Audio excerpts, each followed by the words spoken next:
birthday update.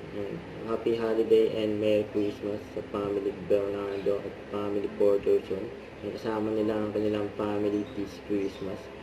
Kasama ni Catherine, sa group teacher si Daddy Teddy, Mami Min, Ate Tin, Ate Kay, Fiona, Lexing at si Cloud. Merry Christmas.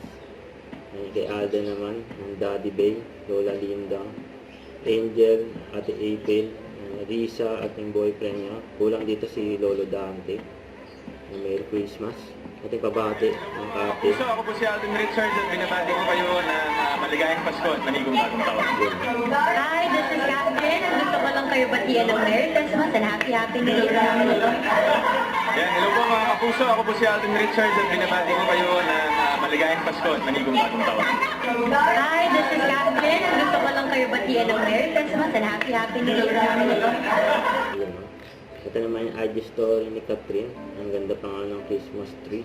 Punong-puno ng regalo dyan sa Casa Bernardo sa kanyang pamangkin niya si Tiana. Ito pa yung pabati mula sa Anchorland at Myriad Entertainment ng Merry Christmas at ELC at ang pulang araw ng maligayang Pasko. Don't forget to subscribe and click the notification bell for my update. This is Richard the Action Vlog. Stay tuned for my update. See ya.